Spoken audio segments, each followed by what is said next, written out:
Bună seara, doamnelor și domnilor! Vă mulțumim că sunteți alături de noi. Ascultați Radio AVFM, Vocea Europei.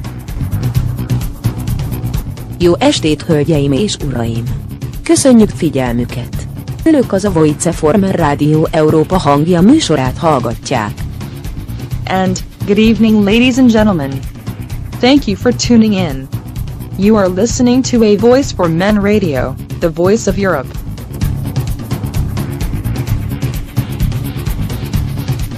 A Voice for Men is the flagship of the men's rights movement. And this show is probably the only one at this point addressing the issues concerning men and boys at a European level. If you ever thought that there's something wrong regarding the state's approach to men and their issues, this is the best place to start.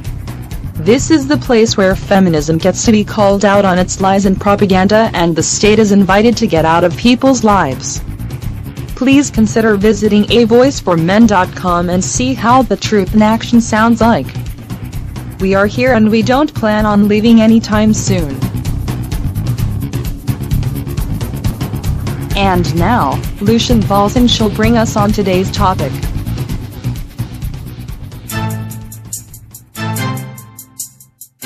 Feminists and manginas be warned. While you're listening to this show, bricks of logic may fly out.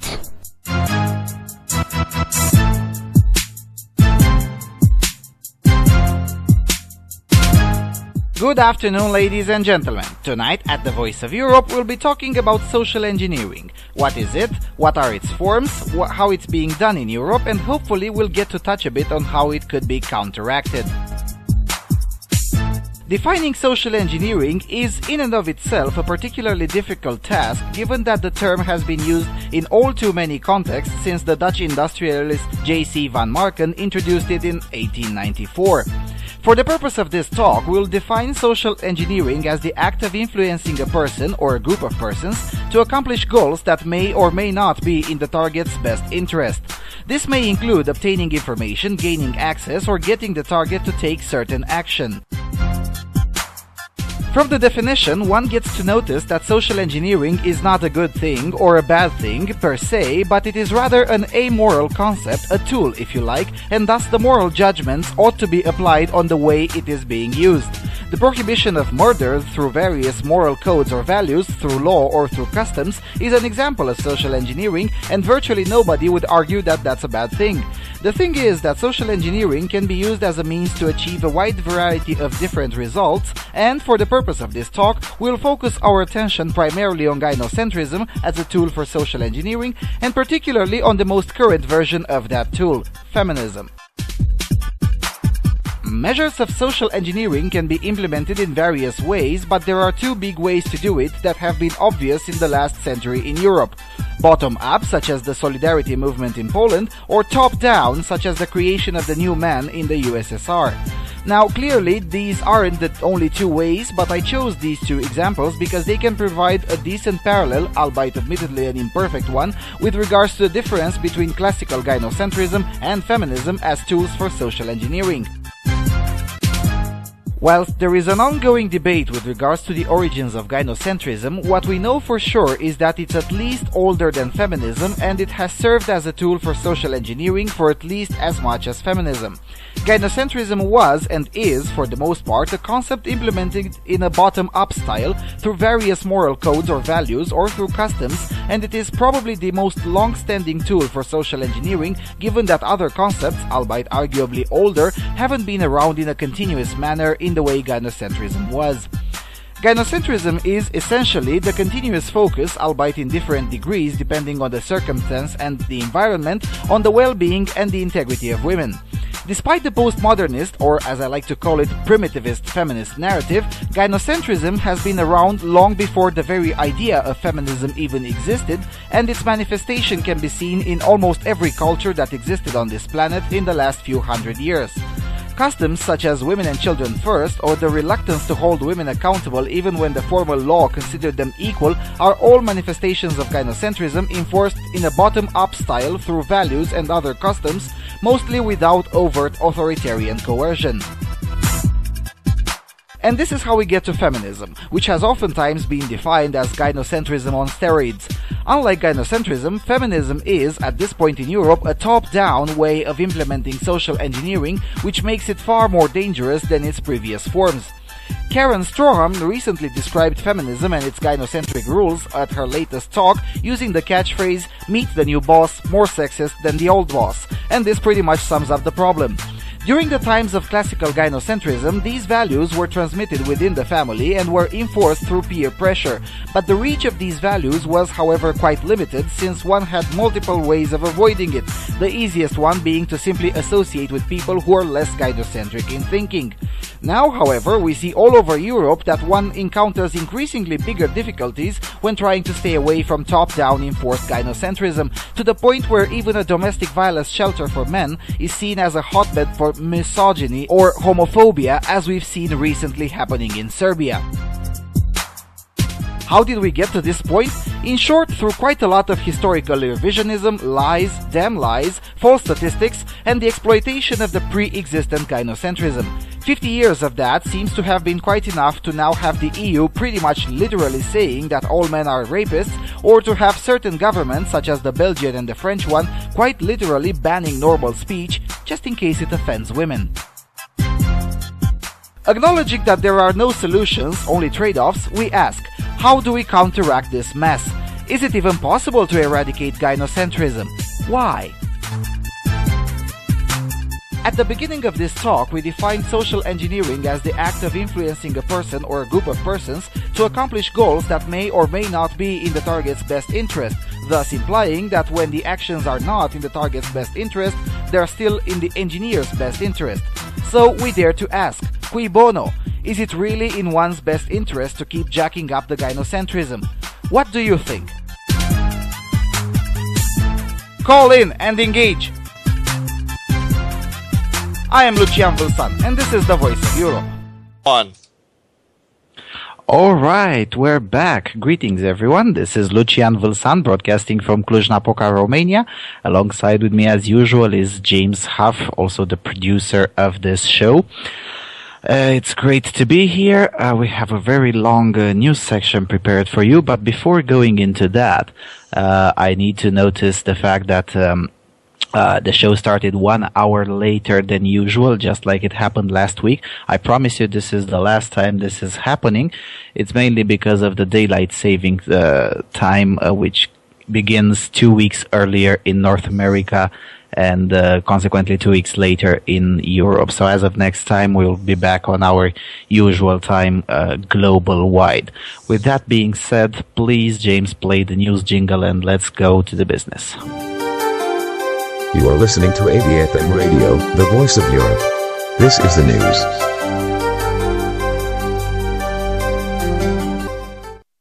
Now. Okay, the first piece of news comes from timesofisrael.com, and it goes like this: Norwegian nurses push to ban ritual circumcision. As I said in previous shows, the Scandinavian nations are actually having the debate on this. Norway's Union of Nurses urged the government to ban non-medical circumcision of boys under 15.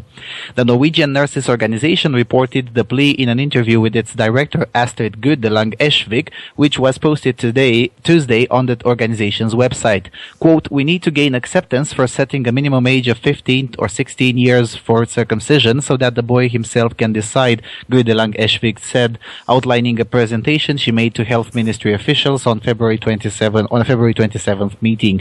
Gridland Esvik requested the meeting to discuss new regulations on circumcision that the Health Ministry said it would issue before summer. In an interview for Aftenposten Wednesday, Health Minister Bent Høie sent his draft for regulations proposes all circumcisions take place in hospitals, but that he has no plans to ban the practice. In her interview, Grydeland Esvik said that although the Jews are a small group in Norway, they have been allowed to influence the debate on this issue. She drew a parallel between female genital mutilation, which is forbidden in Norway, and ritual circumcision of boys. If we get a law that allows this in boys while it is illegal in girls, this is discriminatory, she said. Jewish groups have rejected the analogy, arguing that ritual circumcision of boys does not maim them and helps protect against the diseases. Well, of course they did. In October, Council of Europe Assembly members passed a resolution against non-medical circumcision of boys, which calls circumcision a violation of the physical integrity of children. Well, that will be the first time when Council of Europe was actually sensible. Anyway, that same month, government advisors on child welfare from Norway, Denmark, Sweden, Finland, and Iceland issued a joint resolution in favor of banning the ritual circumcision of minors. Among the leaders of the fight against circumcision in Norway is Anne Lindboe, the government's children's ombudswoman. In November, she said Jews and Muslims would abstain from circumcising babies if they are educated about the risks. And in 2012, she proposed they express their faith by performing a symbolic non-surgical ritual instead of circumcision. According to Høie, some 2,000 ritual circumcisions are performed annually in Norway. Of those, only 5 to 10 are of Jews, according to Gurdeland Esvik. So that means the other 1,990 are of Muslims. And that's where actually lies the problem. And of course, that won't be said by the mainstream Norwegian media. You don't want to offend Islam. The next piece of news, also in relation to circumcision, also in Norway. Oslo, tre leger får kritikk etter at spedbarn døde. 3 doctors criticized after a child died in Oslo, oslobud.no. 2 doctors have seen their authorization limited, and another doctor has been issued a warning after a child died after circumcision at a doctor's office in Oslo in April 2012. One of the doctors, who is under limitations, can only work under the supervision of other doctors. The second doctor cannot perform or help with the surgery on boys in general practice at all. Getting the limitation on his authority is a particularly severe reaction from the health board. It is a step towards losing all authority, the right to practice as a doctor, and gives reductions on doctors' freedom to exercise their performance in that doctor's office, says Jan Fredrik Andersen, director of the State Board of Health. Aftenposten has previously written about the 30-day-old boy who was circumcised in Oslo. The day after circumcision, the child was very pale. When the mother contacted the doctor, he asked her to wait and give the boy food and some painkillers. The child died shortly after in April 2012. State Board of Health has decided to give a warning to the physician performing circumcision, which led to the death of the child following complications. The doctor was in education at a major hospital in eastern Norway. The other 2 work at a doctor's office in Oslo. In addition to one death, later on there was another acute situation that occurred at the same clinic in conjunction with another circumcision. According to the Board of Health, there was a child who became acutely ill after the surgery was performed on him, and things escalated while he was still in the doctor's office. One doctor called 113, that would be 911 or 112 for anyway.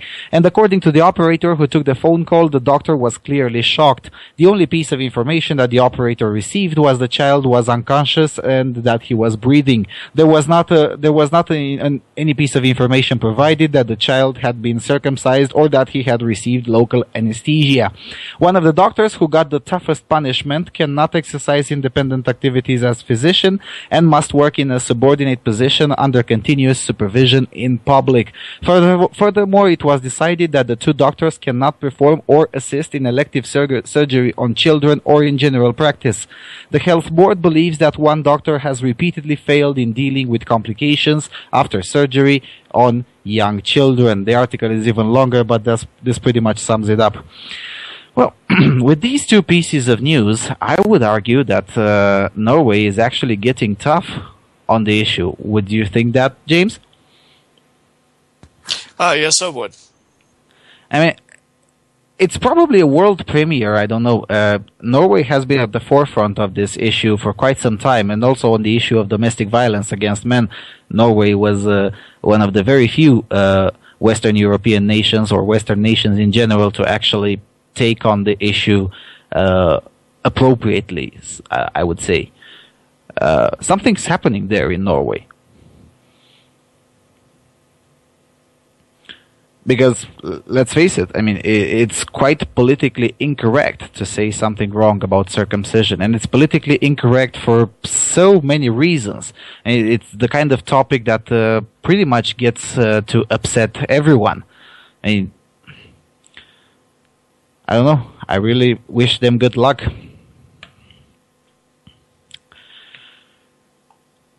Moving forward, next piece of news, citing from the Daily Mail, it doesn't really matter, it has been all over the news. Troop of topless Femen protesters get dragged kicking and screaming out of Berlin's Islamic Week meeting after covering themselves in anti-Islam messages. A German religious forum took an unexpected turn yesterday when 3 topless protesters had to be dragged out of the building. The Berlin Islam Week event, held in one of the city's town halls, was stopped in its tracks by members of extreme protest group Femen, who charged into the wall with slogans attacking religious oppression and Sharia law daubed on their bodies. Photographs from the moment the women were dragged out by policemen show a bemused-looking woman filming the event on her phone as unimpressed guests look on. Other images show the 3 on stage during a discussion where speakers were confronted with the messages written on their bodies and also on banners which they waved above their heads whilst shouting. Femen, which began in Eastern Europe, is notorious for using nudity to promote their message of female emancipation and protest against governments and organizations with which they disagree. Berlin Islam Week is open to atheists and those of other religions as well as Muslims, according to promotional material, which describes the event as an important part of inter-religious dialogue process. The description says this year's event aimed to provide a platform for exchange and to strengthen dialogue, and mentioned talks with religious, inter-religious, social, and historical themes. A spokesman for the event said that guests reacted appropriately to the act of provocation and continued the event afterwards. Well, at least we now know that Femen actually hates everyone, not just Christians. I mean, last Christmas in Köln, was it? Yeah, I think it was in Köln. Femen did pretty much the same thing during the Christmas Mass that was held at the beautiful cathedral in Köln, by the way. And now if they've interrupted this event, which is an Islam-oriented event, even though according to them it's open to everyone. Well, that's quite unusual for the Muslims. But anyway, but at least we know that Femen actually hates everyone on this regard. Now, I'm wondering, will the next time Femen actually target, I don't know, a secular event? Because there are quite a lot of people who disagree with Femen and who aren't particularly religious or are quite non-religious at all. That remains to be seen. I'm still shocked that these kinds of, let's call them media stunts, because that's pretty much what they do. They pull a stunt every time. I'm still surprised that they're so tolerated. I mean, in Ukraine, they were more than tough on these kinds of irrational manifestations, which don't actually lead to promotion of any message whatsoever, or who definitely do not promote any sort of dialogue. But as we've known on this show, feminists are quite how do we call them? Yeah, they're quite happy to basically shut down the dialogue altogether if necessary. Going to the next piece of news. This one is a bit longer, but I'm gonna try to read as much of it as possible, probably in the entire.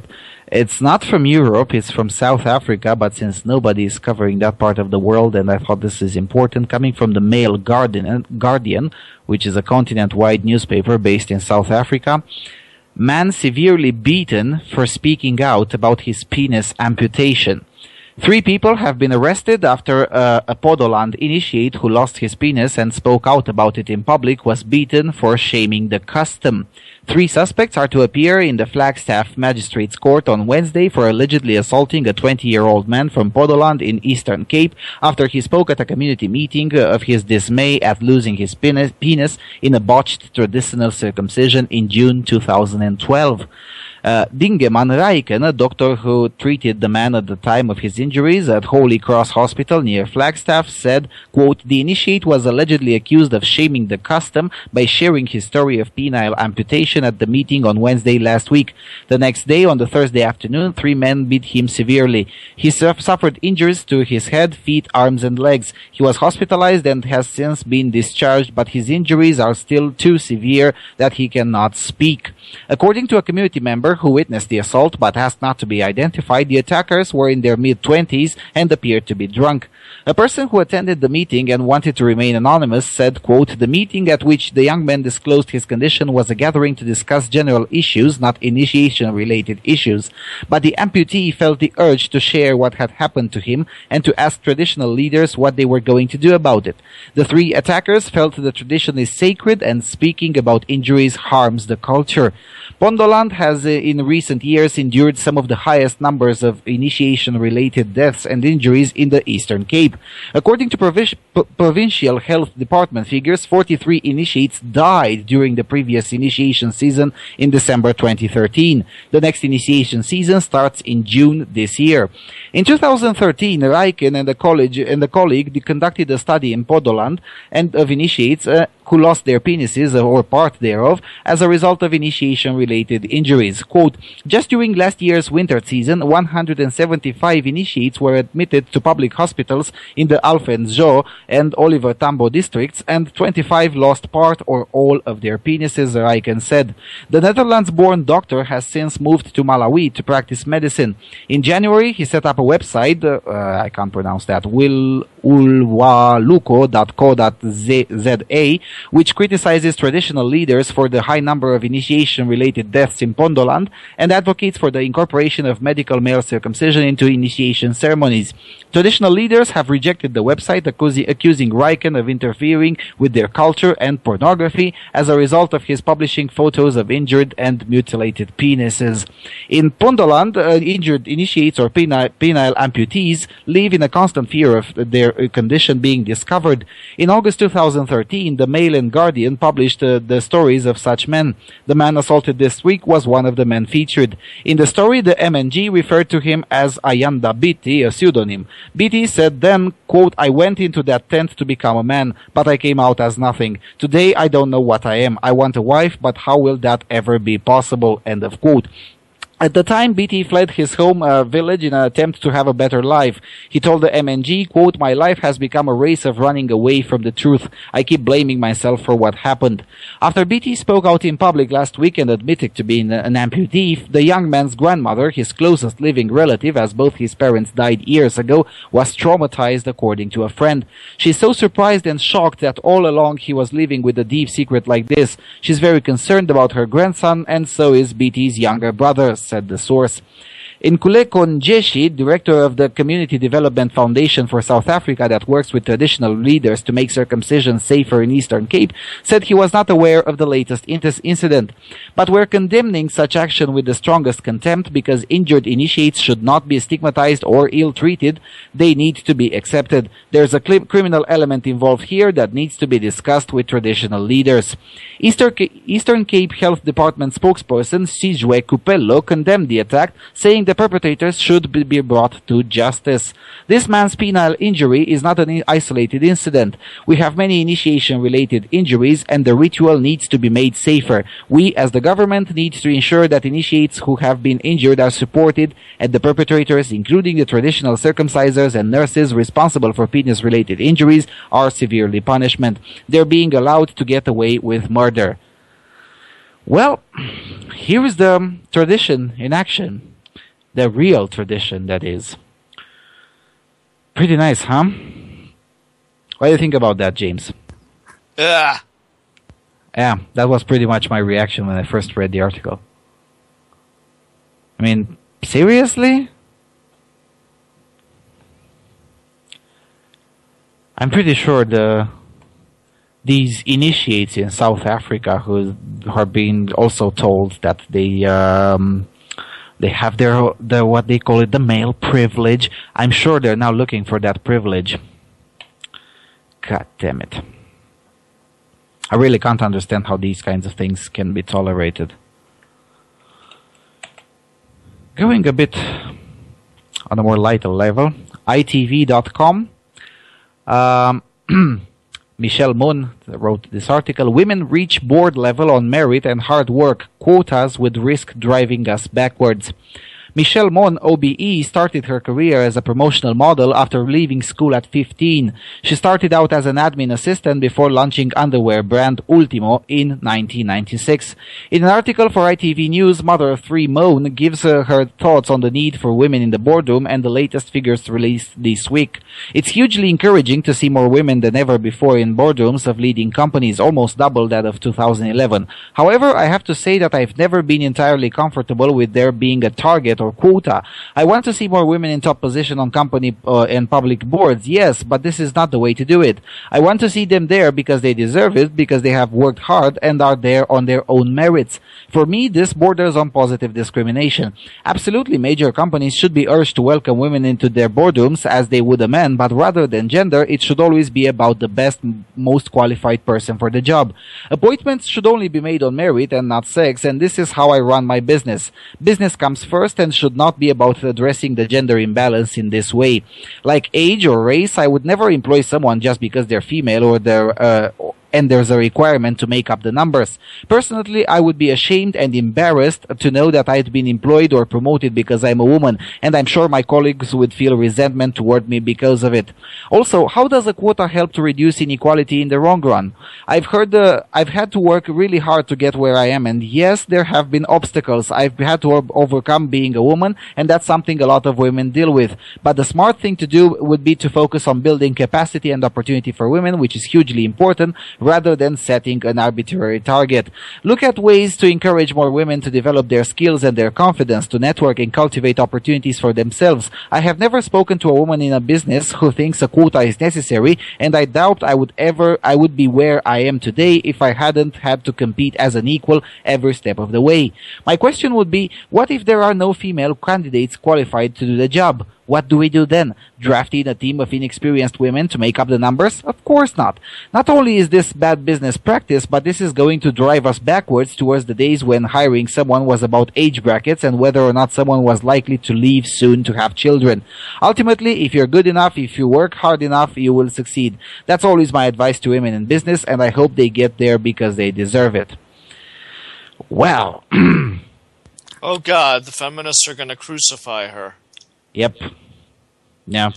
I mean, on Twitter and on some Facebook threads, they already started doing that. I would love to see the arguments against what it is she said. Well, that's the usual drivel. Here's a privileged woman who kowtowed to the patriarchy now telling us what to do. Oh, come on now. Where's the logic? Where's their logic? That's what I'm wondering. How can you logically refute what it is she said?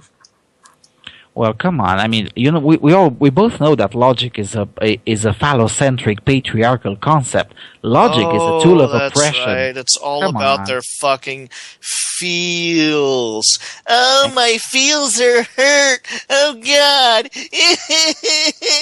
Hire me. Yeah, that pretty much sums it up. Yeah.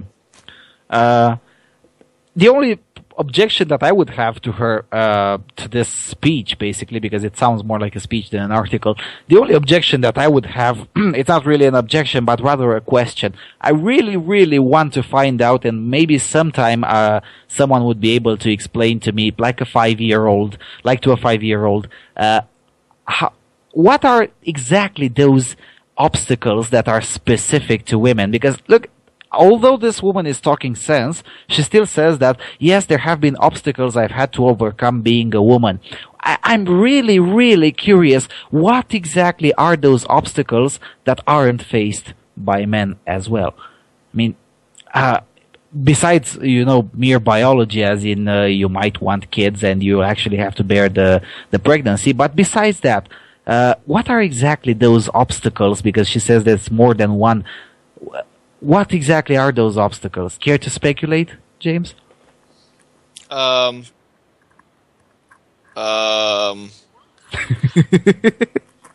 Oh, God, I don't know. I can't think of any.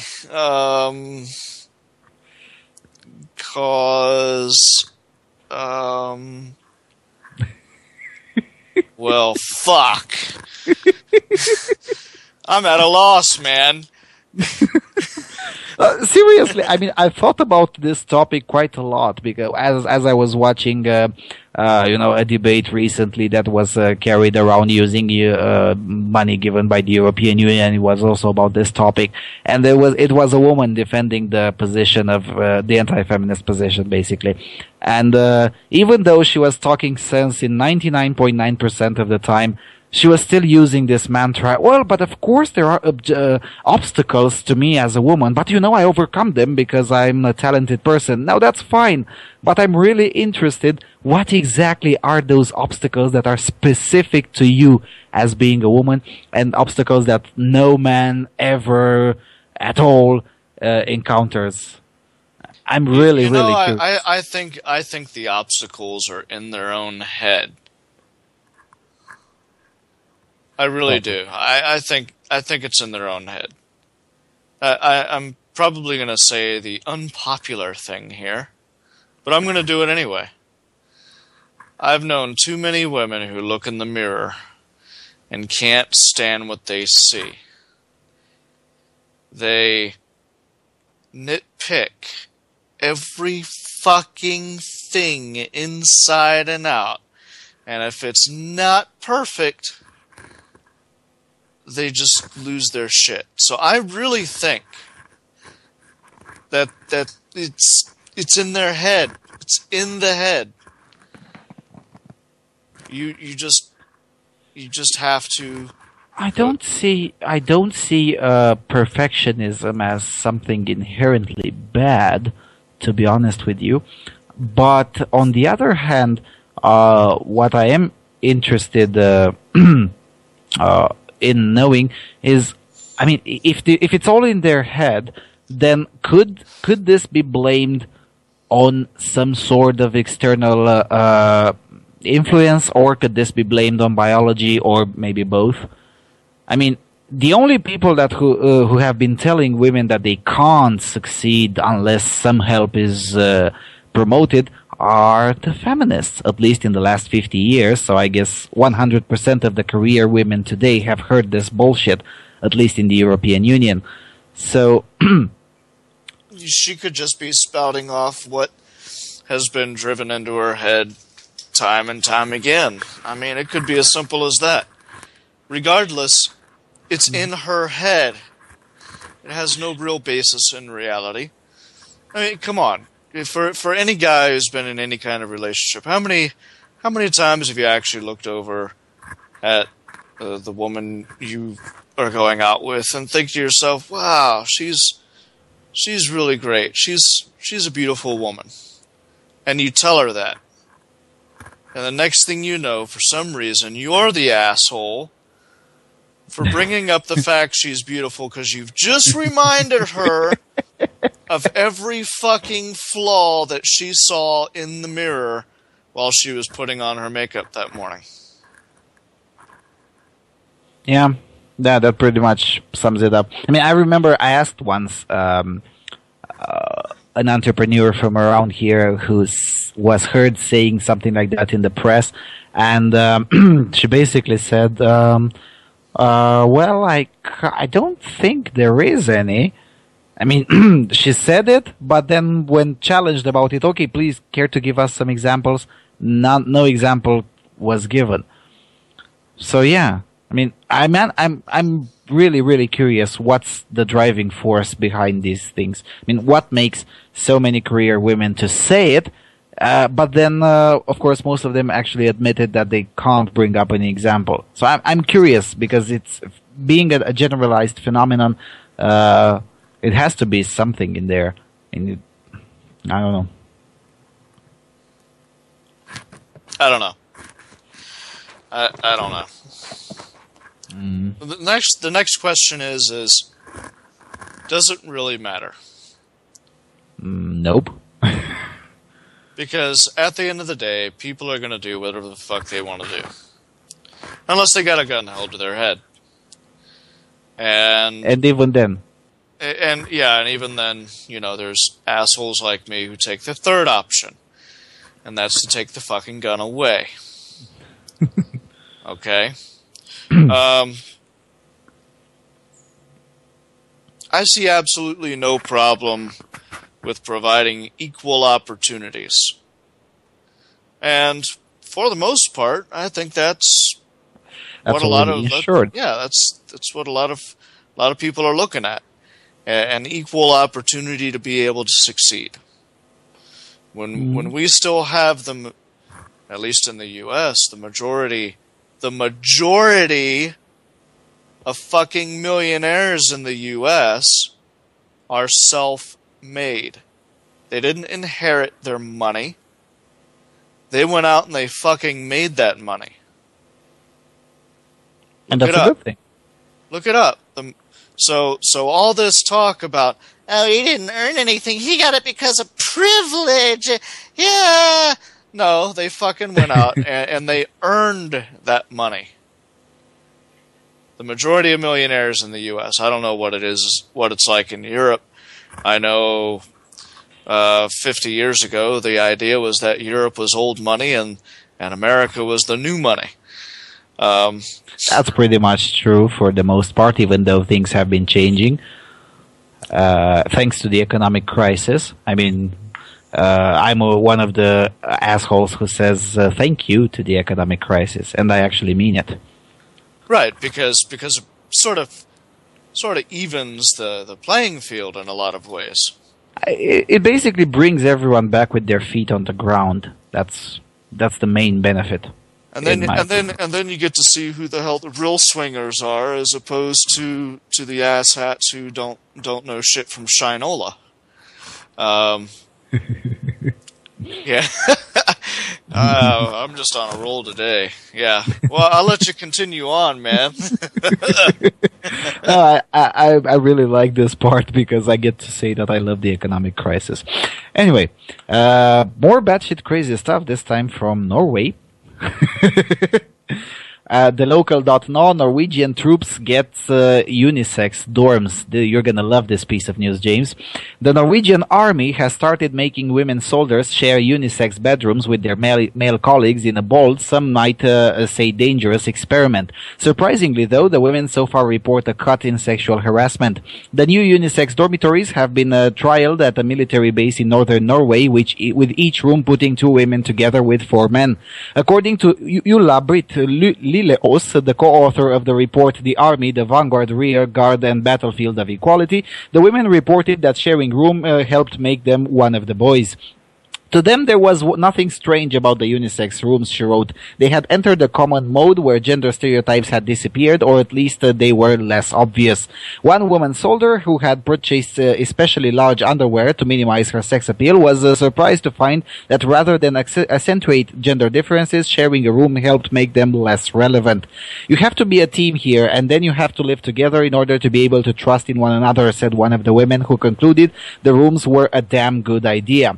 The move is the latest trailblazing initiative from the Norwegian Armed Forces. In November, the forces announced that they would now serve soldiers vegetarian-only food 1 day a week in an effort to combat climate change. Oh my God.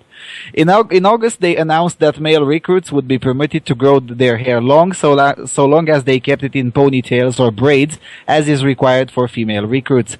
Lilleås and her co-author Dag Ellingsen compared the unisex camp with another training center for the Royal Norwegian Navy, where women and men have separate rooms. It becomes us and them, boys against girls, Ellingsen argued. Another problem with girls' rooms is that they, in some cases, fall outside the information flow, and they are often characterized by conflicts and cliques. End of quote. James, you take it from here. You know this thing better than I do. Yeah. So are they sharing rooms, or are they sharing a suite? I don't know. It doesn't specify. Basically, a bit of both. I mean, if they're having to, at the end of the day, if I've got to knock on the bathroom door, after I drink my morning cup of coffee, and I've got to wait for someone to come out. I'm not a happy camper.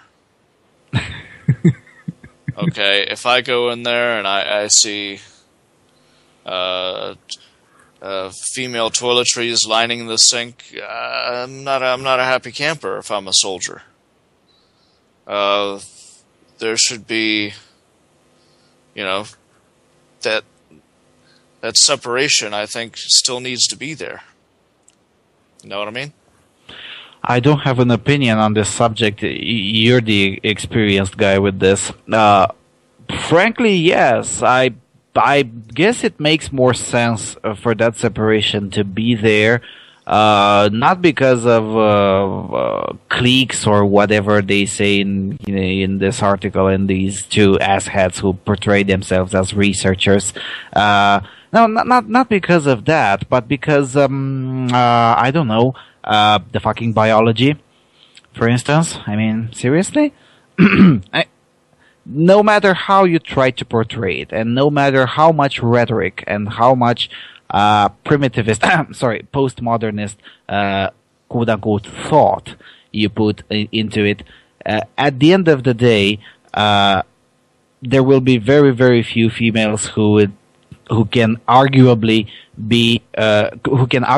replace the male soldiers in there. And when it comes to the Royal Norwegian Army, which basically has very, very few people in the first place because it's a small country, messing around with things like these, I don't know if it's a good idea. And more importantly, even if this plays out well, let's presume that the benefits outweigh the disadvantages, that at the end of the day this would prove to be a good trade-off.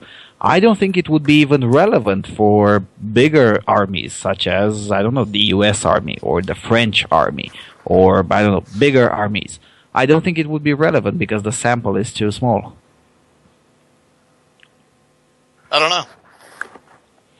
It's very weird. And this one, serving vegetarian-only food in an effort to combat climate change, well,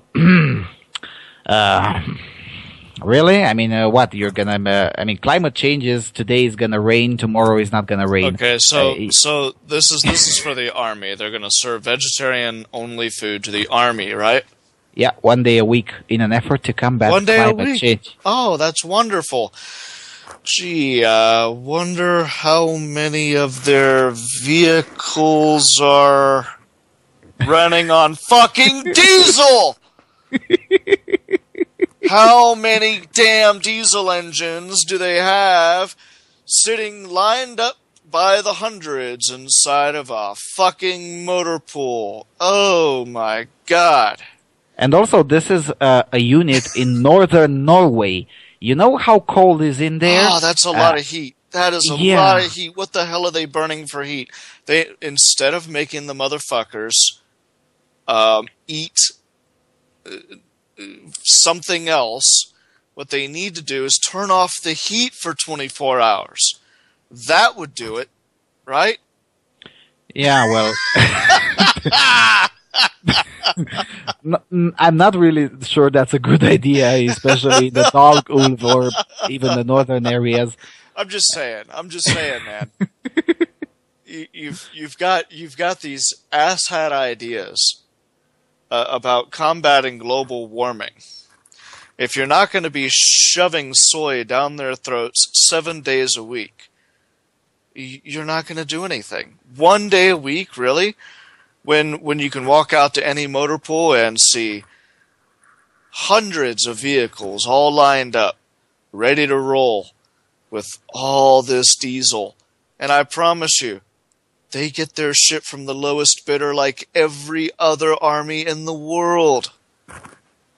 Yep. Which means their shit will barely pass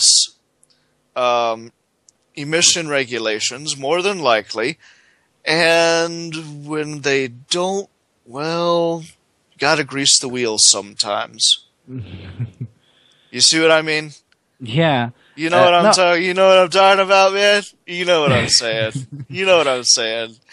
Some version of their EPA shows up and goes, and you've got some real high-ranking officer going, "Hey, want to go eat some fucking steak on vegan night with me?" Ha!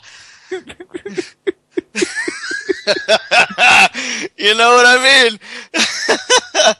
Oh, well, we'll just forget all about those emissions tests. No, but following this logic, I mean, at the end of the day, let's presume for a second that all this anthropogenic global warming thing is entirely true. Let's presume that for a second. Following that logic, it would make more sense to have them eat cows than to cut plants that actually produce oxygen and eat them and put them on a raw vegan diet 1 day per week. It actually doesn't make sense even by their own logic. Did you say the word logic in association with this? You did that, right? Yeah, I did. Sorry for that. Okay. Well, we're talking about the non-patriarchal kind then, right? Yeah.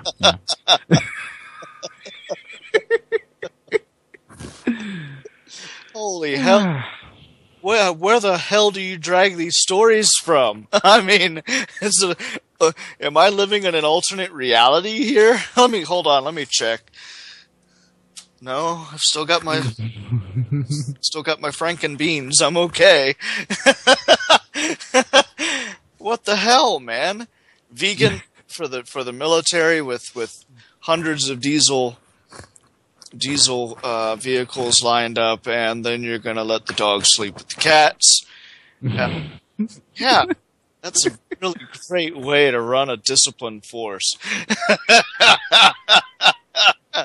Yeah, well, that point with alternate reality, October says in the chat room, the alternate reality is becoming the new reality. Unfortunately, that might be true. Okay, we've had our fun. Let's go to a sad story. I mean, it's not really sad, but rather infuriating, to say the least. It's quite a lengthy. I will try to make it shorter than the original article is. But still, many of the points need to be read. Daily Mail, a mother's infidelity and the lie that left her son without a father. When he feels strong enough to think back of the past, Andy Phillips' memories of his son are as painful as they were once precious. There was the emotional day in November 1990 that Jordan was born at Tameside General Hospital in Derbyshire and placed in his arms. In his mind's eye, Andy can see toddler Jordan taking his first steps. He remembers buying him his first drum kit and watching amazed as his little boy immediately beat in perfect time to Hey Jude by the Beatles. Overriding all of these happy memories, however, is the terrible day 2 years ago when a 20-year-old Jordan turned up on Andy's doorstep in Telford, Shropshire, with a piece of paper in his pocket. It was a DNA test, recalls 43-year-old Andy. Jordan said there was something he had to tell me. He paused and then he said, "You're not my dad." That devastating moment marked the beginning of 2 hellish years for Andy, during which he was struggled to understand why he was so terribly deceived by Jordan's mother, 42-year-old Andrea Roberts.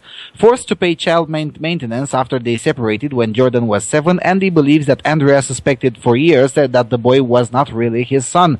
And while Andrea this week agreed to pay Andy £19,000 in a last-minute out-of-court legal settlement after he brought a claim for the psychological damage her deceit has caused him, Andy said there are no victors in this sorry story, least of all Jordan, who has been bounced between his warring parents.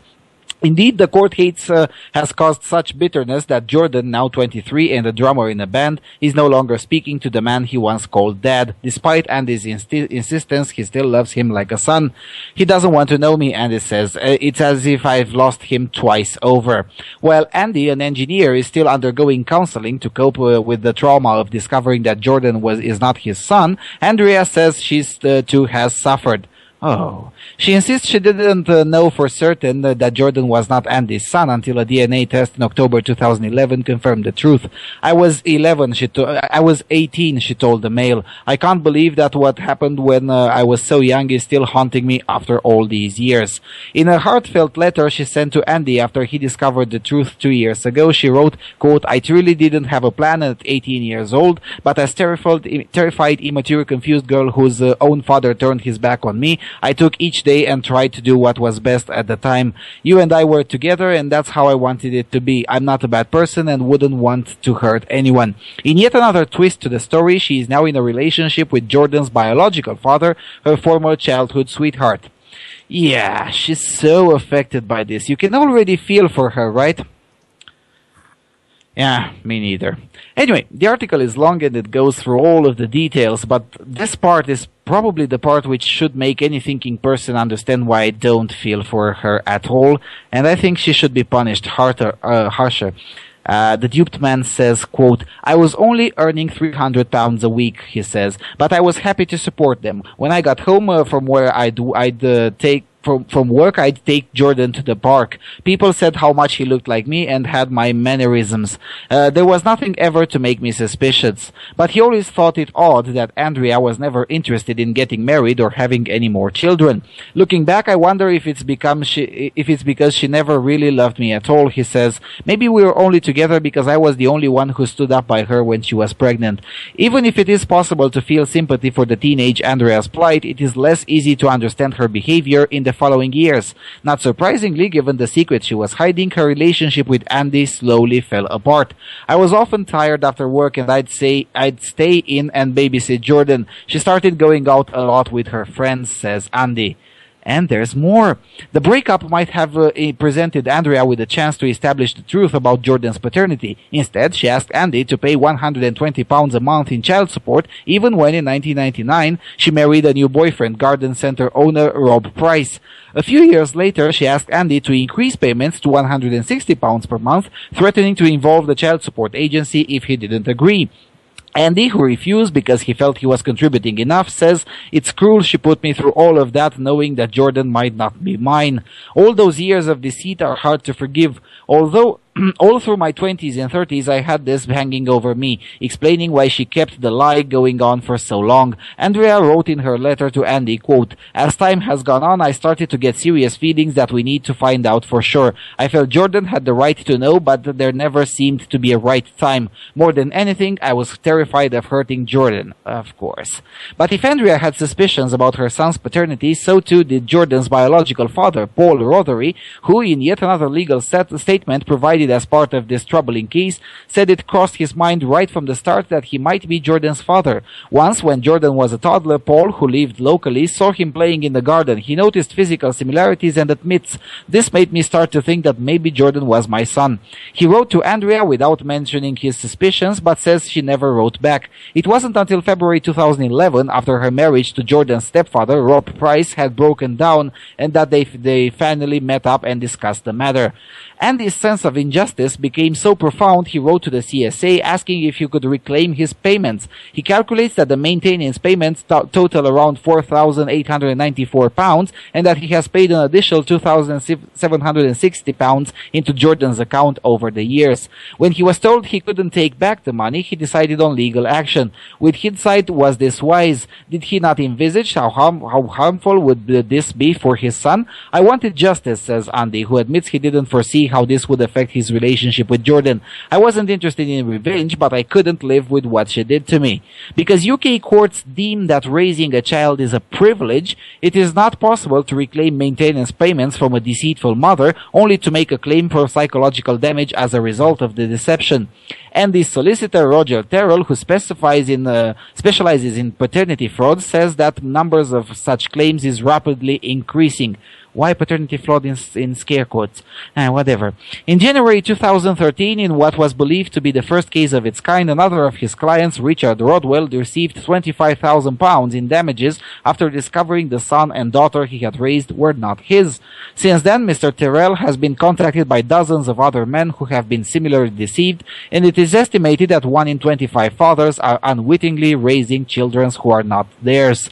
But in cases like this, there are rarely happy endings. Andy discovered via documents sent to his solicitor that just 6 months after the DNA test, Jordan changed his surname from Phillips to Price after Andrea's ex-husband, his former stepfather. That was incredibly hurtful, says Andy. I still thought of him as my son and I'd still have a relationship with him if I could, but Jordan has turned against me.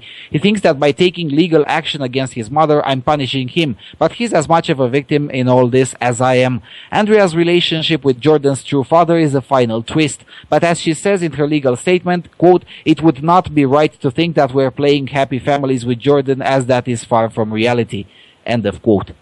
So, one woman, through her lies, completely fucked up 3 men. Her son Jordan, the engineer Andy, and the biological dad of her son. And probably the 4th one being the Jordan's stepfather, who was probably dumped following this scandal. So, only £19,000 in reparations? That seems pretty light to me. Yeah, she should have gotten prison time for that shit.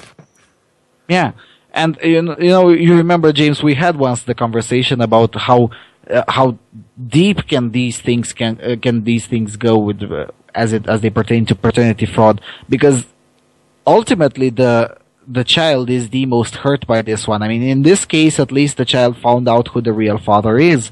But we had a talk like a month ago or something like that. A lot of scary shit can happen to the child because the real father is not known. I can't believe that after all these things, there's still a segment of public opinion who just feels for her. Oh, the poor little thing. Oh, really? Really? Amazing. Absolutely amazing. Now let's read something really, really, really stupid. Care2.com, probably amongst the feminist centrals on the interwebs. How women are trying to make Wikipedia less sexist. While theoretically anyone can help create content on Wikipedia, the truth is that fewer than 15% of the site's editors are women. As a result, sexism, both intentional and otherwise, inevitably pervades the pages. Fortunately, women are now taking proactive steps to make one of the internet's most popular destinations more equitable. Really? Now let's reverse that a bit and let's read the paragraph in a different tone. Let's say like this. While theoretically anyone can be a primary school teacher, the truth is that fewer than 15% of the primary school teachers are men. As a result, sexism, both intentional and otherwise, inevitably pervades in the classrooms. How's that sounding? Absolutely amazing. But of course, now let's be clear. Both the way I read the paragraph and the original paragraph, both of them basically contain a bunch of bollocks and have no connection with the factual reality whatsoever. But still, anyway, going further in the article. Last year, Care2 discussed with how author Amanda Filipacchi noticed the sexism when browsing Wikipedia's page for American novelists. She and hundreds of others had their names removed and put on a separate page, American women novelists. Male writers, on the other hand, stayed on the main page regardless of their level of fame and accomplishments. Anyone visiting the site might get the impression that there aren't women novelists in the United States because of this unnecessary subcategorization. After Filipacchi spoke out about the problem, she witnessed her personal Wikipedia page sabotaged by wiki editors. They removed the citations from her page and then labeled her page unreliable for lacking sources. In just one day after speaking out, Filipaki's page was altered as many times as it had been in the previous 4 years in what appeared to be an act of retaliation. Meanwhile, Wikipediocracy, a site devoted to tracking the inherent problems of the web giant, reported on a trend where famous women in a variety of fields don't have pages created for them until they have died. The implication is that a woman cannot be considered important whilst still alive, perhaps because acknowledging so threatens male dominance. Well, a couple of problems with that. Now, first of all, I was very curious who the fuck Amanda Filipaki is, because I've never heard of her. And I went to her Wikipedia page. She does have a Wikipedia page. Okay. Oh, yeah, she does. She wrote 3 novels. One of them is called Nude Men, and another one is called Love Creeps.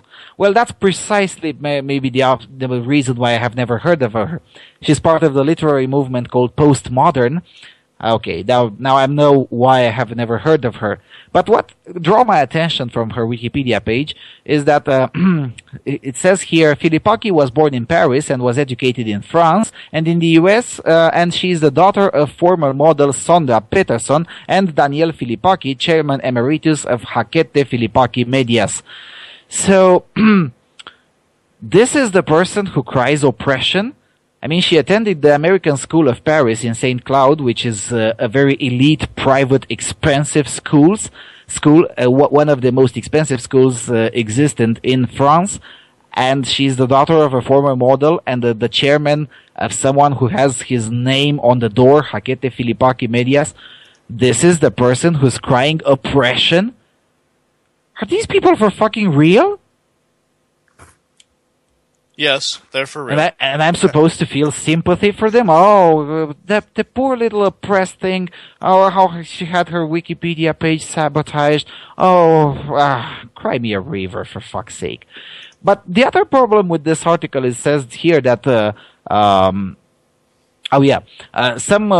people, some women, they say, but it's actually for all people, in a variety of fields don't have their pages created for them until they have died. And Care 2 implies that this is because acknowledging so would threaten male dominance. No, actually that's not true. The reality is that for some people, especially controversial figures, it's quite dangerous for Wikipedia to create a page for them because they might expose themselves to litigation. So that's why they prefer to avoid certain people, both men and women. They simply avoid creating a page for them until they died. So, or they would rather expect the person themselves to start their Wikipedia page, thus giving them the okay to actually have a Wikipedia page on them. So. Yeah, it's not really a sex thing. And with this person, Filipaki, who's whining about oppression, while she's probably more privileged than all of the listeners of AVFM radio combined and raised to the second power. I mean, with these kinds of persons, I can really understand why Wikipedia is quite reluctant to want to have anything to deal with her in the first place. And she's willing to litigate and shame Wikipedia for every kind of small thing and nitpick on everything. You wouldn't want to deal with this kind of person in the first place. Yeah, once again, we've got someone who says, "Don't call me bossy." And I say to that, well, sure, I'll just call you a bitch instead. How's that? I can't talk about that bossy thing. It's so inept. It's so stupid. I just simply can't talk about it. I mean, it doesn't make any sense whatsoever. You know what? Really though, every time I hear somebody say that from now on, I'm just gonna call it like it is. They say, "Don't call me bossy." No, okay, well, then you're a bitch.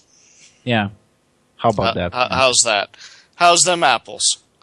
Them's good apples, ain't it? Bitch. Yep, indeed. Now, one last paragraph I'm going to read from this piece of crap from Care 2, because it really pretty much gives the crux of the feminist argument. Quote, as cries of sexism amplified, tech and gender activist Diana Zant challenged women to fix the problem. How's that tech and gender activism? How can you be a tech activist? You go in and protest in favor of technology? Or, anyway. Already involved in Wikipedia, Zant believed change was accessible. Quote, I don't expect Wikipedia to solve the sexism that exists in the world, but I do see it as a place for us to challenge the status quo of the sexism that surrounds us, she wrote. It's not enough that we create an open system and say that everyone has the opportunity to work on it. We need to make intentional interventions into the status quo that involve raising the voices of those who are not heard. Oh, she straight up said it. She said, fuck equal opportunity. You're gonna give me what I want. Yep. Bitch.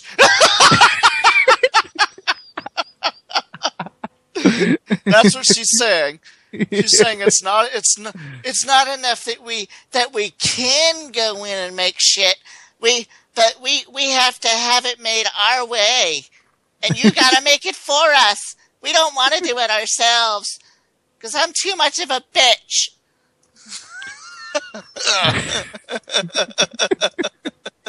And it's even funnier. I mean, they then complain a couple of paragraphs lower. It says, it turns out that participating on Wikipedia is a little more complicated than going to the website and editing pages. Since Wikipedia has strict rules in place, many of these women-led changes would be erased for not following procedures. The meetups include detailed instructions on how to have entries and edits approved so that the female interventions can remain intact.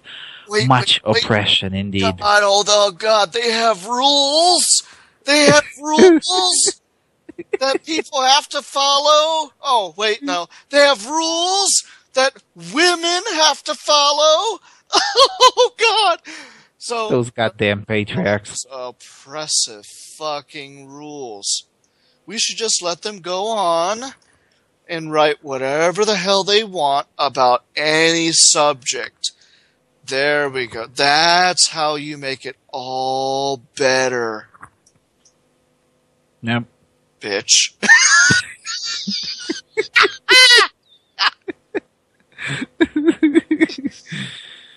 Yeah.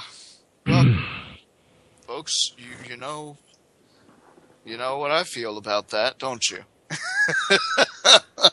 Tech rules are oppression, James. You need to understand that. Absolutely. Absolutely. I've been oppressed by rules all my life. But you know what? When the time came for me to go ahead and get in line and get what was mine, I was glad that the rules were fucking there.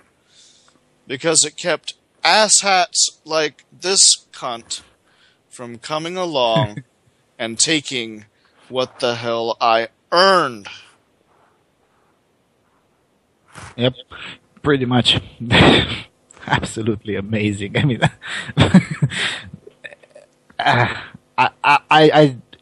I'm speechless, really. I'm trying to read this article without laughing, and I can't. Except for the first paragraph, which is really, really annoying and makes me cringe. The rest of the article is just pure comedy. And at least we need to appreciate that part of that glimpse of honesty in there. Fuck equal opportunity. You just give me whatever I want through intentional interventions. Yeah, absolutely. I really appreciate that little bit of honesty. I mean, it's not really that often when feminists are honest, but boy, when they are. When they are, you end up with things like the Agent Orange files. Yeah, pretty much, yeah.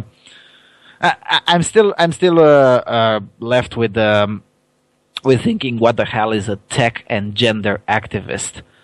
What she does is she goes around and she says, "Stop using the spears and make me a better washing machine." That's what she says. Well, when I see this juxtaposition of words tech and gender activist, I'm thinking of cunts like Adria Richards, really. Well, I mean, asshats who go around and chase people and... Either that or she wants a better food processor. You know. Something to get on Mother's Day or on her anniversary.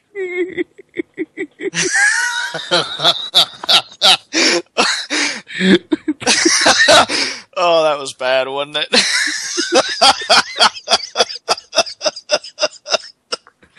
That has everything to do with technology and gender, all in one little bite right there. How about a better washing machine and a food processor?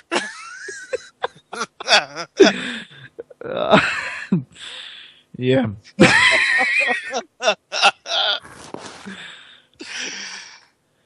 Yeah, well, I guess that's what pretty much makes a good gender and tech activist. Yeah, there you go. There you go. And guys, we should probably start a collection plate.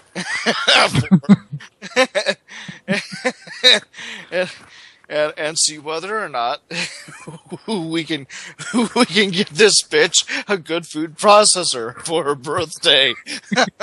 There's your tech. Need to get top of the line now, folks, because she's a gender and tech activist. She's got to have the best. Well, unfortunately, there is no... And we can send her a note along with the food processor asking us to make us all sandwiches. Yeah, well, I was looking for when her birthday is, and for a tech and gender activist who claims to be involved in Wikipedia and who criticizes Wikipedia for being sexist, she doesn't have a Wikipedia page. So I don't know when when her birthday is. But yeah, definitely we need a food processor for her. Yeah. I'm sure she'd be very appreciative. She'd be delighted. Absolutely. Oh, yeah, she ought to be. She would. You know she would.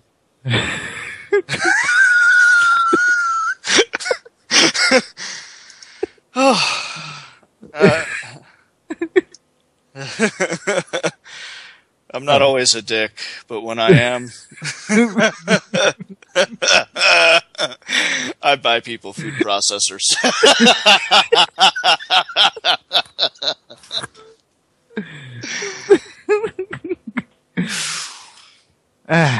Now, okay. I have 4 more links presented as short news because I really can't bear reading them, especially the first 3 of them. The first one is a bit of feminist historic revisionism from the amateur art historian William Varvel, who claims nothing more and nothing less that Leonardo da Vinci's Mona Lisa was a feminist. Absolutely amazing. Now, fortunately, very few people believe him, but that's how you get historical revisionism, using the National Socialist model, by the way. And then we have a bizarre case. A woman randomly comes to a policeman and asks him to kiss her and then starts sucking his dick. And then she cries rape. Standard. Eventually the officer will have to pay her money, and fortunately nobody believed that he indeed raped her. Now, I agree with the part with punishing the officer. I mean, he shouldn't have done that during whilst being on duty. What I don't understand is why reparations to her. I mean, why? Seriously, why? It doesn't make any sense. I mean, I can understand why the officer was sanctioned. Again, I believe the sanctions applied to him were appropriate because you don't do that whilst on duty. You're there to protect and serve the citizens, or at least you should. Well, it's Britain. But anyway, I don't understand why he has to pay quite a lot of money. I mean, £6,600. That's over 8,000 euros. That's quite a lot of money. He did serve a citizen. Oh, wait, no. He serviced a citizen.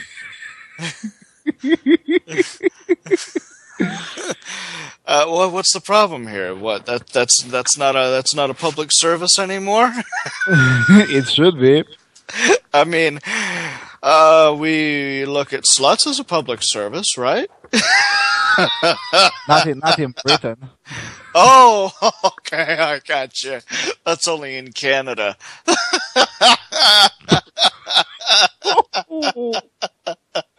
That was a tough one, James. Oh man, yeah. This one's going in my top 10 asshole fucking episodes ever. No, but seriously, I mean, you are right though. I mean, look, the guy really should have fucking said no and kept it in his pants and pushed her away. And probably, if she would have kept on, fucking did something about it. But when you have consensual relations between two people, and there's something wrong there. Yeah, well, the reparations part is the only part in this case that I can't understand. I mean, over 8,000 euros, that's quite a hell of an expensive blowjob. I mean, really? Yeah, that's kind of ridiculous. What I'm wondering is under what pretense is she getting the reparations? What is she saying happened? Is she saying that she was stoned or drunk or something like that? Though there is no evidence that she was. Okay. So it's her word against his. Yeah. And of course, because he happens to be a male police officer, he is automatically the corrupt one, right? Of course. And October is making a good point in the chat room. If he had pushed her away, that would have been assault and police brutality. It's the kind of situation where the cop can't win, no matter what he does. And this is just one of several reasons why cops need to be videotaping. Yeah. At all times. Yeah, always be recording is particularly. Yeah.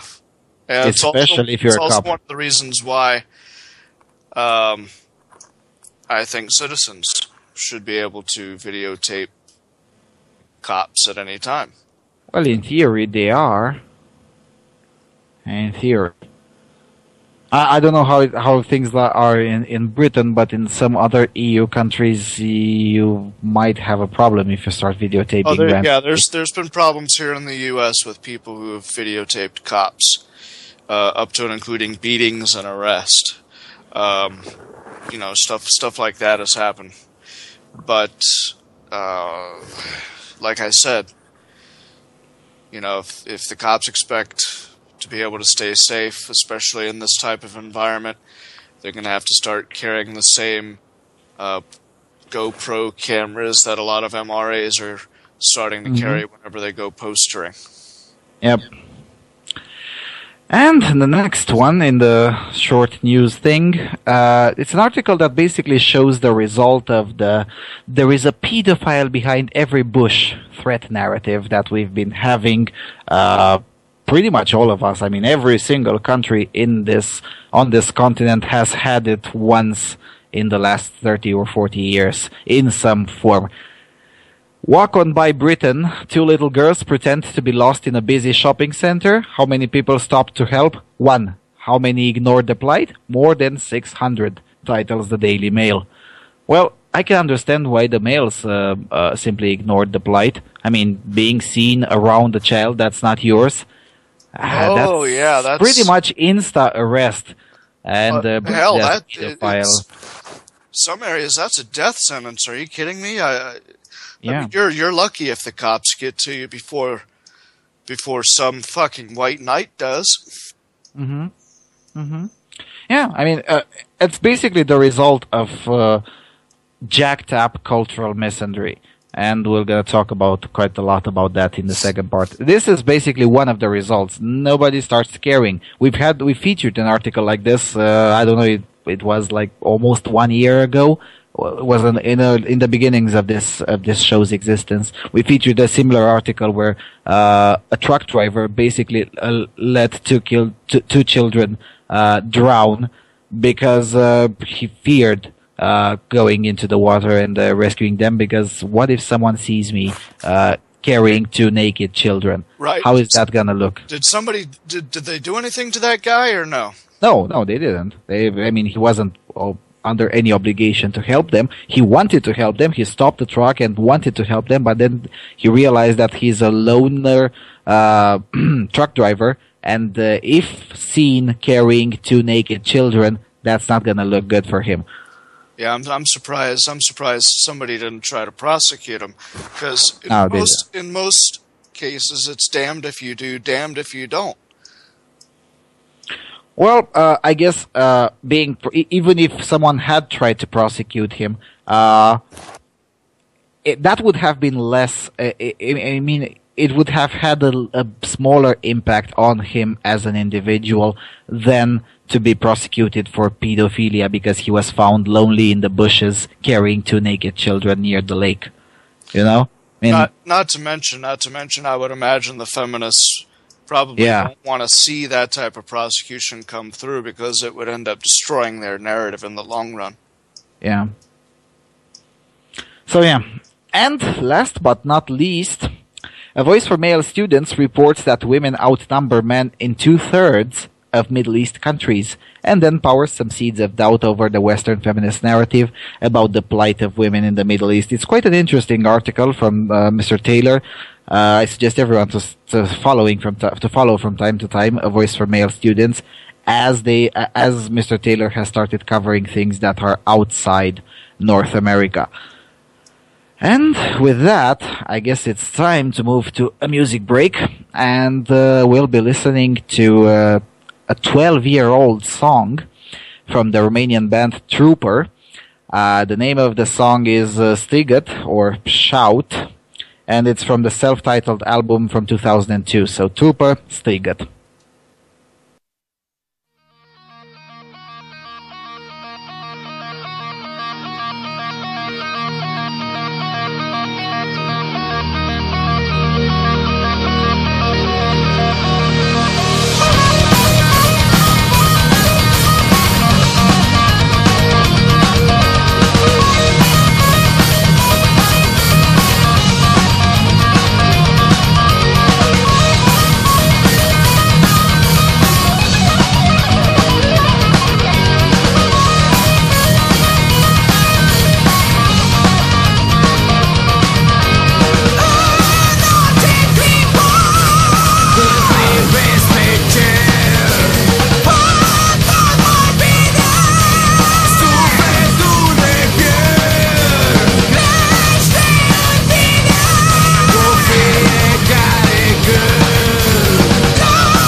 Okay, we're back. We've listened to Tupa Strigat, a Romanian band. I hope you enjoyed the song. It's one of the few heavy metal bands that's still existing in this country, and that sings a very nice music.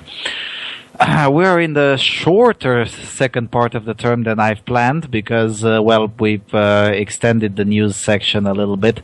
And it was fun. I enjoyed it. So, anyway, there is a call-in number. The call-in number from outside the US is 001-214-666-6148. I repeat, 001-214-666-6148. Obviously without 001 if you're calling from the United States. The topic of social engineering, even though it didn't seem like that way in the first part of the show, was pretty much covered. Given that all the aspects that myself and James have mentioned in the first part are ways through which gynocentrism has been used as a tool for social engineering. For instance, let's take even the last piece of news that the one before the last, actually, the one with the plight of the child and the fact that that child was ignored by over 600 people.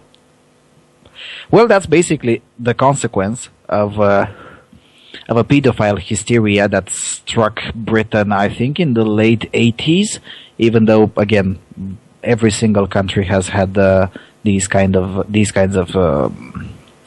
threat narratives being popped around the culture. So that piece of a fact that the Daily Mail have discovered that most of the people will just simply prefer to ignore instead of what they might have done, I don't know, 40 years ago, 50 years ago. That's pretty much the result of I'm gonna say it, of a social engineering tactic. Now, someone in the chat room said that that's pretty much the unintended consequence. Well, I'm not so sure that's necessarily the so unintended, especially given the fact that in Britain, just like pretty much anywhere in the West, in the last 40 years, we've seen an increasing trend of demonizing the male sexuality. And let's not forget that until BBC had a documentary in 1997, I think it was, on Panorama and it was The Last Taboo, and it was about the female pedophiles. Until 1997, the British culture never even heard that female pedophiles exist. So, in the long tirades against pedophiles that they had both against pedophiles and against alleged pedophiles, because let's not forget how many people were put in jail because potato, basically, with no real evidence whatsoever.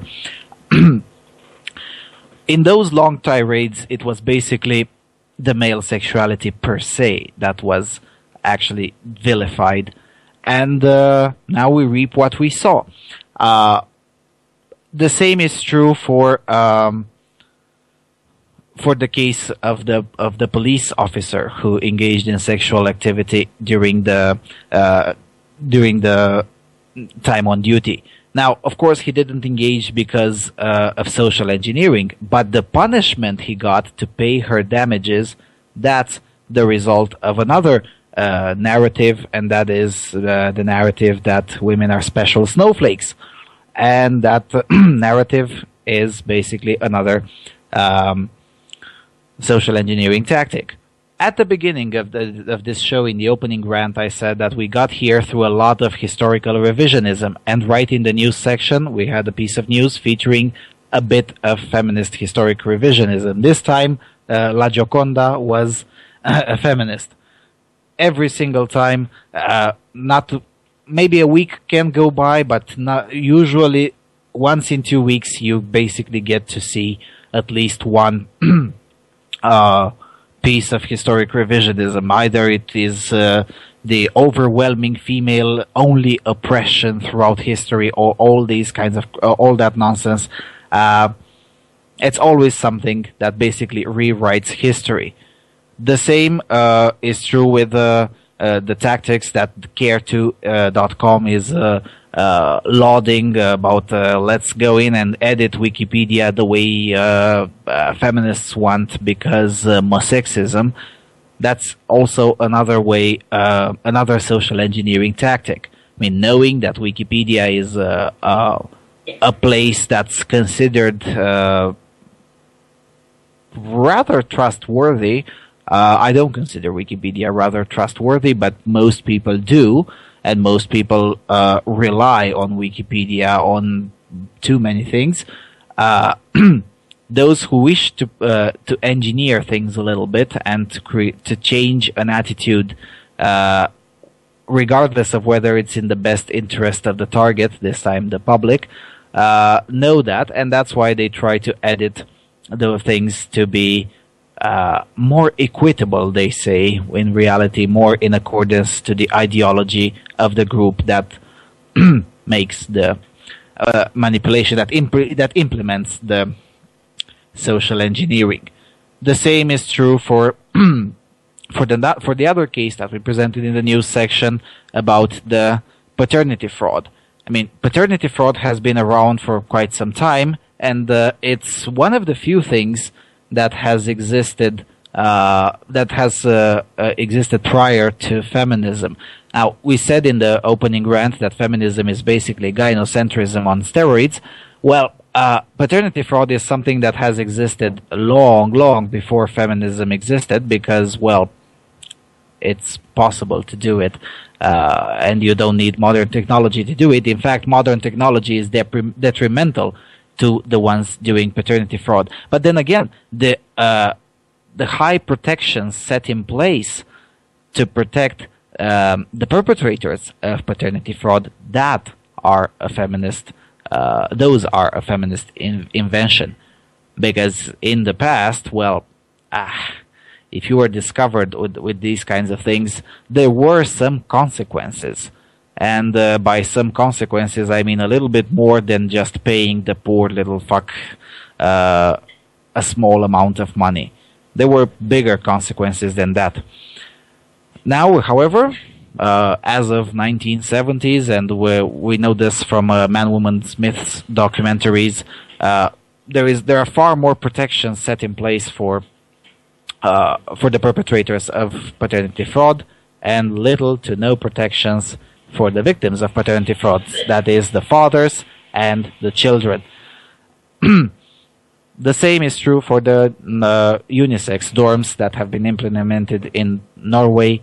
The same is true there. It's basically social engineering. Let's experiment on actual people and see how they cope with the new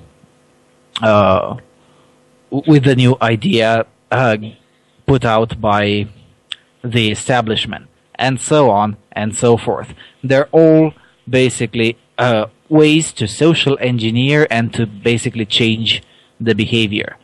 Now, can this be stopped? I don't know. As I said in the opening rant, I consider it to be there are no solutions, only trade-offs. There are definitely better trade-offs than the trade-offs being purported at this point. But are there solutions to permanently eradicate things? I don't know. James, what do you think? That's a good question. Look, I see it as you increase the victimhood of women, you increase the agency and the evil of men, and what that allows you to do is that allows you to be able to chain the men and keep the women as chattel. It's that simple. It's a fucking farm, for crying out loud. I want to laugh, but I can't. Yeah, but I guess the next question is, cui bono? Who benefits from all these? The state benefits from all this. People who have a vested interest in power. Yeah, but it seems, and I don't want to say that because it sounds very cliche, but it is. It seems very Orwellian. I mean, it seems that it's basically on the verge of power for the sake of power. It's the idea that if you envision the future, it's a boot stamping on a human face forever.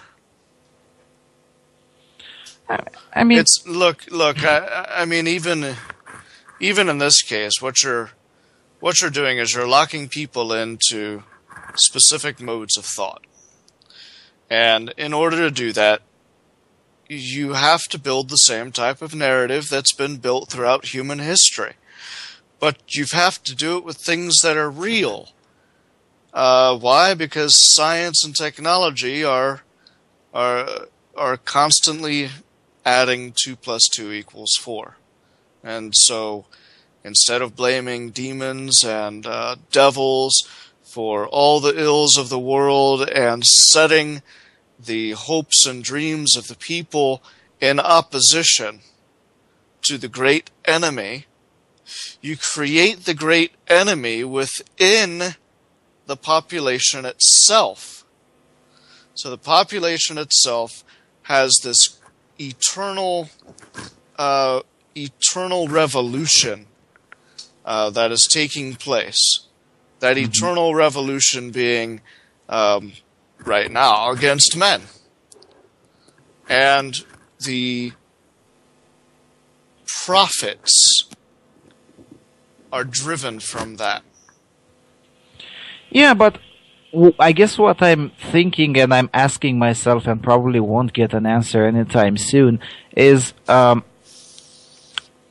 is this going to play out on the long run? Because, yeah, sure, you're right. On the short run, it brings profits. It brings a lot of support and for those in power.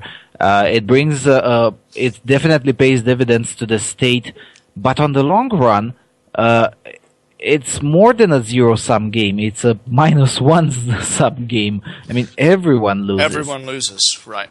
Well, in the long run, everyone does lose. But go figure. You're not dealing with people who give a fuck about the next generation. You're dealing with power systems which friggin' psychopaths are going to be the most vested in moving towards. I mean, that's the nature of any system of power, any system that holds a monopoly of force. You're going to find a hell of a lot of sociopaths and psychopaths moving towards those institutions. Do you think they give a fuck about tomorrow? No. They want what they want. And so, you know, you've got these ideologues who are so hopelessly lost in their own ambition combined with hatred that they're willing to take advantage of this monopoly of force. You've got other people who realize that they get in bed with those individuals, that they're going to always end up being voted back into power again, and they're going to perpetuate a system that will eventually collapse. But they don't fucking care. No, our job isn't even to keep the system from collapsing. Our job is to educate as many men and boys as we possibly can on the dangers that are out there, allow them to make their own decisions, and hopefully soften the hammer blow for themselves when the whole house of cards comes tumbling down. Yeah, I can understand why such sorts of individuals wouldn't give a flying fuck about tomorrow, or about especially about not about the next generation. However, at the current rate of things evolving, aren't they at least supposed to give a fuck about themselves? Because you know, some of these individuals might actually not might. They're definitely going to be around 30 years from now. Well, here's the thing, and this is where we see the sea of shifting tides. As our voices become more prominent, you're going to see the types of changes that move in that direction. It doesn't necessarily look. These politicians don't. They don't. Most of them, not all of them. Most of them probably don't give a fuck one way or the other. Just as long as they've got the voter base needed to keep them back in power again. True story. So they're going to throw their hat in with us or them. And we may end up seeing enough things change over time that there's something to be salvaged in the end. Or, if it's not done soon enough, which a lot of people are beginning to talk about, well, shit happens. Yeah, well, I hate to sound maybe not misanthropic, but semi-apocalyptic, but I'm not sure it's going to be done soon enough. I have little to no reasons to even begin to try to hope that it's going to happen soon enough. No. I mean, and we've said it here. We're here for the long run. It's hardly conceivable that's going to happen soon enough, and that's where my question is coming from. Given that it's not going to happen soon enough, aren't those in power interested at least in themselves? Now, I understand they don't give a flying fuck about the next generation. That's okay. Okay, it's not okay, but I can understand it. At least it makes sense. Ask yourself how many radical feminists are willing to cut off their noses to spite their faces. I don't know. Do you know what I mean when I say that? Nope.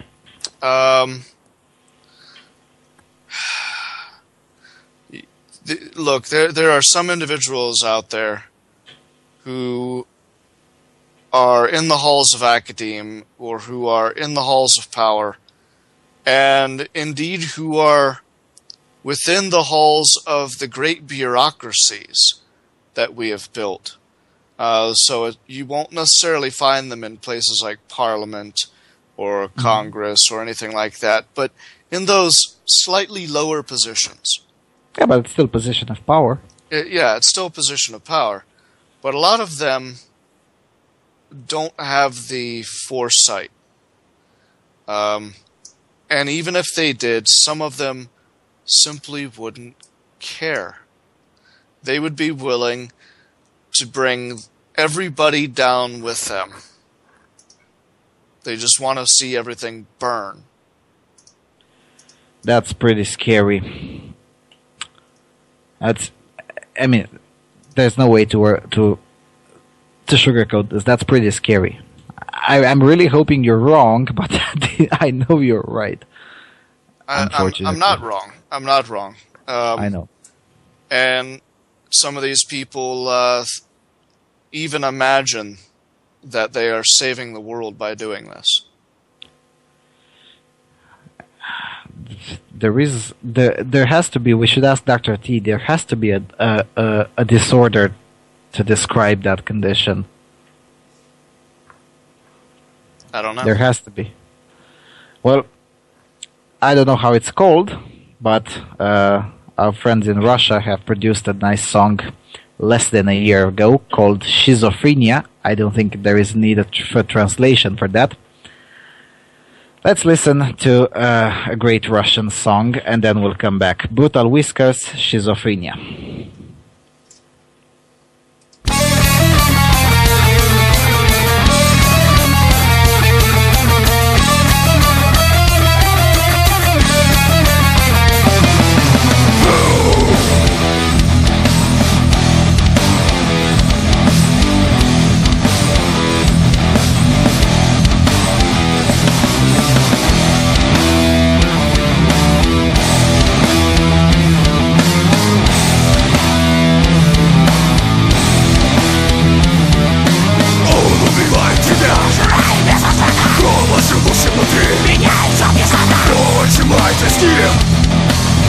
какие люди. И не скрыть внутреннего зверя. И нам не скрыть внутреннего зверя.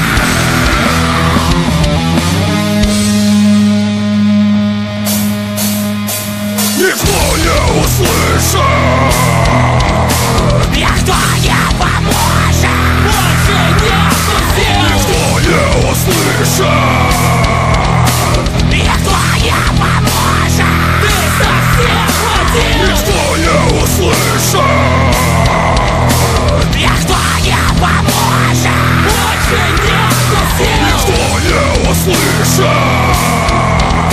Никто не поможет.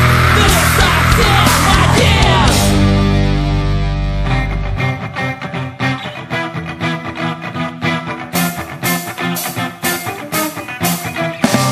Голос внутри лишил тебя сна. Проснувшись с утра, болит голова. А время бежит неустанно вперед. И внутренний голос снова поет. Стучит виска. Без критика. Стучит виска. Без критика.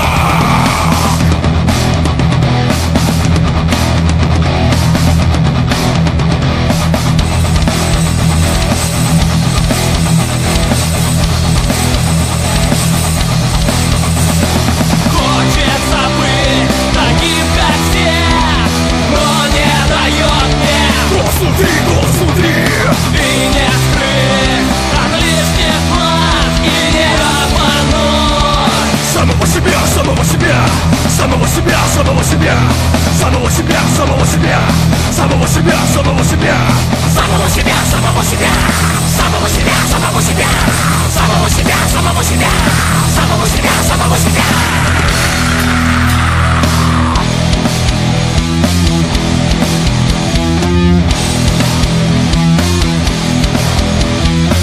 Пожирает полностью твои мозги. От безумия постоянно к тебе не уйти. Никогда не кончится, мне спускается пора. И второе я поглотит тебя.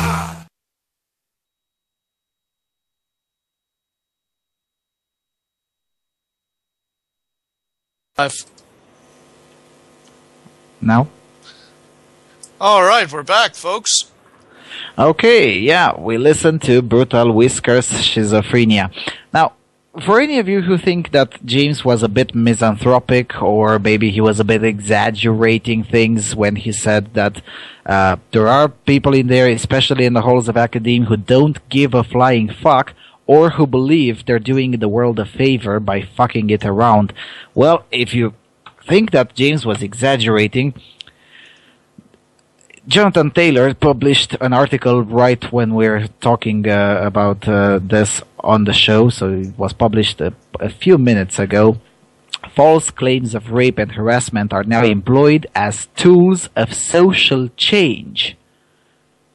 The first 3 paragraphs are basically telling, it is unfortunate that such an article has to be written and that we would live in such an age where it is relevant to the politics of modern academia. But so it is. Yes, there is a rash of campus activists, most of them, if not all of them, feminists, now brazenly making false claims of rape and harassment and using them for activism purposes. Most often, these false claims are made as a means to, quote, raise awareness of the problem of rape on campus, end of quote. An interesting notion, since if rape were such a big problem on campus, there would be no need to make up to make up fake rapes at all.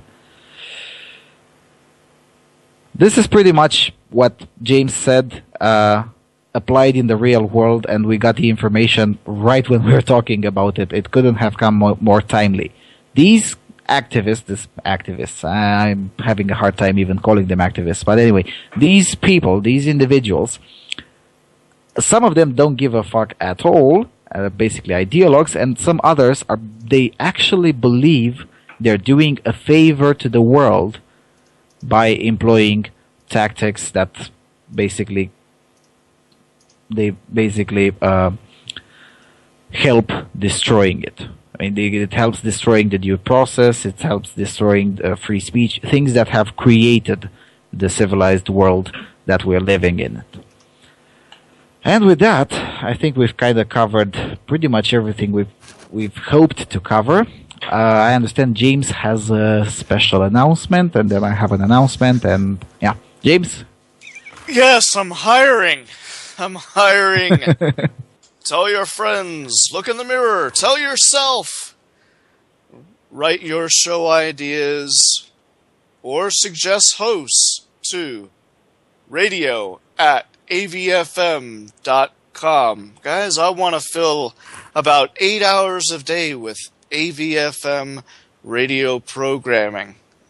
Yeah, you heard that right. Live programming, 8 hours a day, Monday through Friday. Half days on Saturdays is what I'm shooting for, and I need y'all to help me out. So, send in your suggestions for show ideas and hosts. If you want to host a show yourself, wonderful. I can offer as little as one 1-hour show per week. However, all shows must be 1 hour long. Radio at A Voice for Men. I'm sorry. Radio at avoiceformen.com. Email that. And then I will start an interview process. All right? That's all I've got. Yep. Sounds great. I got a reaction from Facebook. Someone says, no, social engineering can't be stopped. Too many people embrace it. Too many people are too lazy to care about it. Just raise their pension or their allocation or their welfare payment and everything is okay. Too many grim reactions. Anyway, as I probably mentioned last week as well, I'm going to mention again, AVFM is in the middle of the Spring 2014 fundraiser. If you enjoy listening to the programs of A Voice for Men, or if you enjoy the articles published on the main site or the other activities that are being conducted by this organization, please try to chip in a few dollars in to this fundraiser because things are getting pricey around and we rely on your support. And with that being said, take the red pill.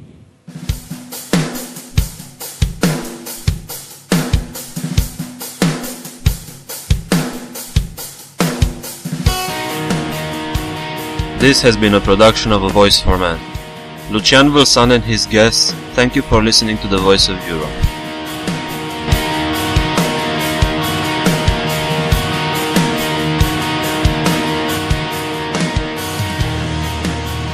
A Voice for Men radio is not corporate media and everything runs on donations. So please consider visiting avoiceformen.com and make a donation.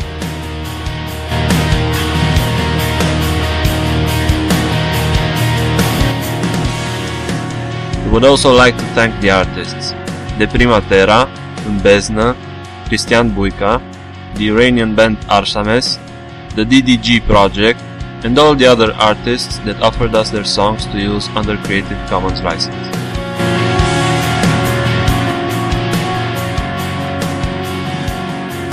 Special thanks go to www.pacdv.com/sounds for putting the sounds of the jingles at our disposal.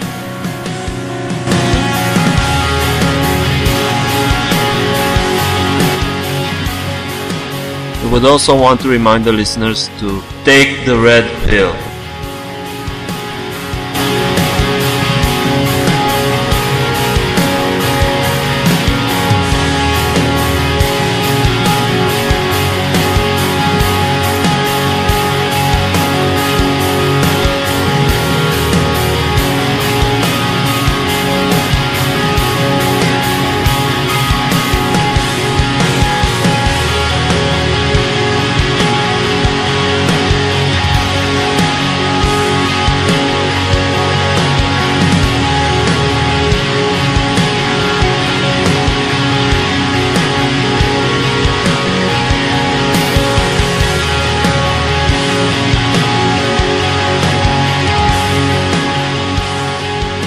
Thank you for listening to us and have a great evening.